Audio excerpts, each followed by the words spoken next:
Welcome back to the channel, guys. Donnie D here. Today I got another video for you guys. Stay tuned. Welcome back to the channel, guys. Donnie D here. I got a video for you guys today. Another one, of course. Anyway, this one's going to be about why your floor tile and or grout may be cracking. Now, if you just want to read about it, I'll leave the link to the blog in the description below, or you can just watch the video.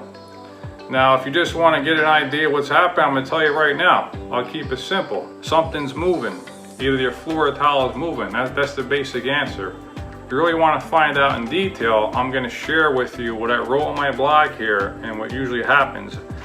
I get these phone calls on a weekly basis. My tile is cracking, my grout's cracking, I need a repair. And usually when that's the case and it's a new install or maybe less than 5 years, something was done incorrectly.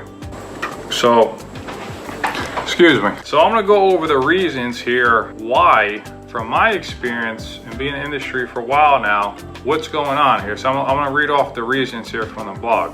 Tile is not bonded, it's not stuck to the floor, okay? There's many reasons for this. The mortar could have been dry when the tile was set, so it didn't stick to it. There's a bond breaker, there's dirt somewhere on the back of the tile, so the mortar's sticking to dirt, not the actual tile.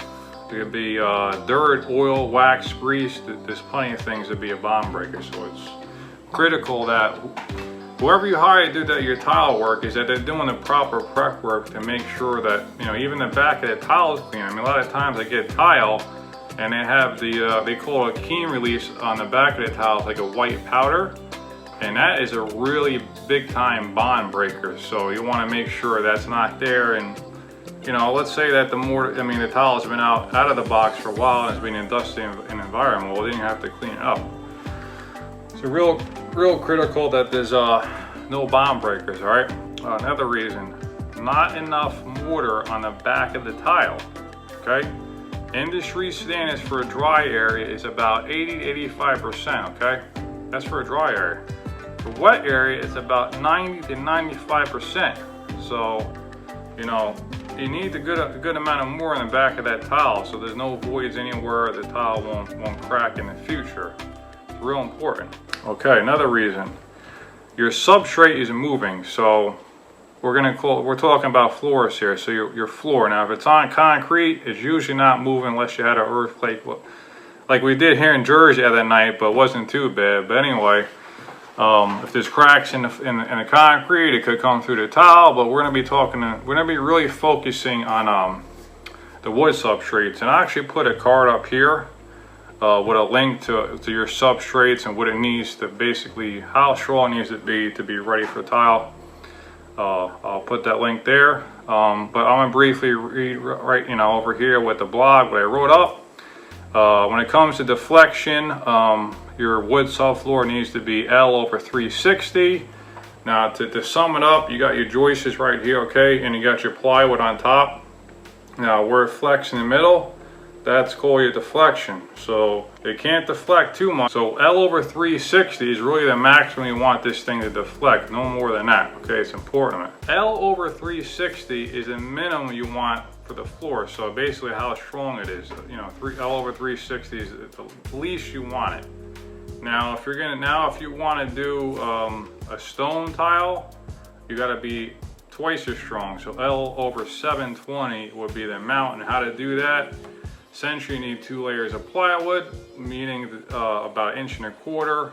I like 2 layers of 3/4 plywood, and that gives you about 1.5 inches. And you're gonna be rock solid, and you'll be ready for your cement board or uncoupling membrane, ready for the stone. Okay, another reason, no perimeter expansion and contraction joints. Tile moves like everything. You have to give it somewhere to go. You need anywhere from 1/8 to 1/4 inch around the perimeter of the floor. You can go wider if you want, as long as the base molding will cover. On a wall, I'll try to aim for 1/16 to 1/8 where the tile meets in the corners.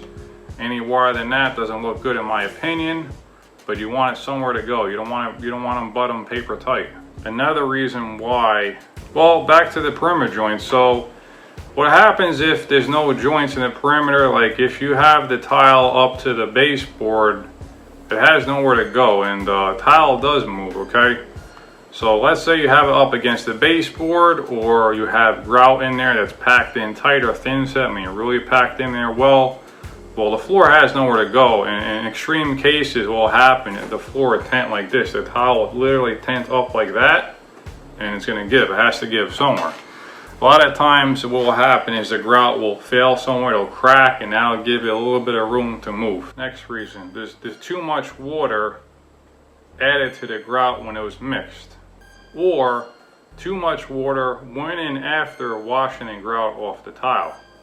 So if the grout was mixed up with way too much water, it's like soup. Well, there's less cement in there, that the cement's going to sink to the bottom. It's not going to cure right. It's not going to be hard enough. It's just not good.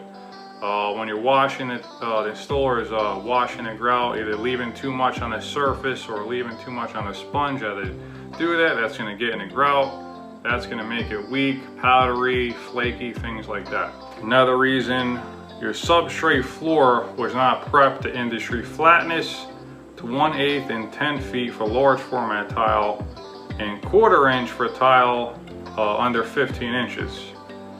So basically, to sum it up real quick, if you're above 15 inches, which is considered large format tile, it's got to be 1/8 of an inch, okay, and 10 feet, that's flat. And anything under 15 inches, you got to be about 1/4 inch, okay? So it really is important that the area is prepped for tile work, and flatness of your substrates, meaning your walls, floors, the ceiling, is very important, okay? Next reason, which is one that is still very common, is they spot bonded the tile. This is a method where they put dabs of mortar on the back of the tile.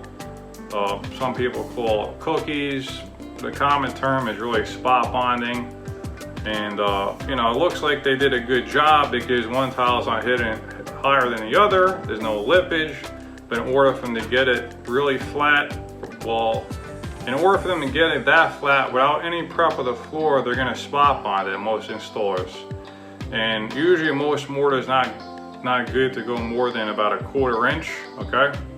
So once you exceed that, what happens is when it cures, it's going to shrink and it's actually going to pull away from the tile.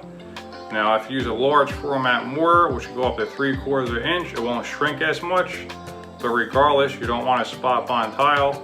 It's going to be a complete failure. I'll put a link up here to a card of a spot bond job I did. Redid the whole job. It's only a year old or less. Complete failure. So no good.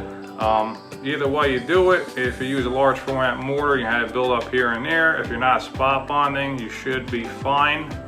But either way, you shouldn't have to if you're prepping the floor correctly.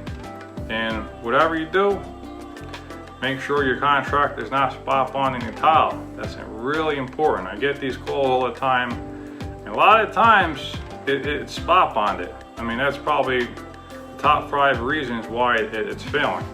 Probably within the top 3, to be completely honest. Top 3 would be the spot bonding. So I hope you guys enjoyed this video. Like I said, there's going to be a whole blog. I'll leave the link below exactly what I said here for the most part. Check that out if you want. I hope this video helped you figure out your issue with your floor, your grout. And if you have any questions at all, feel free to call, send me a message, or even leave it in the comment section here below, and I'll help you in any way, shape, or form I can. Till next time, Donnie D, signing off.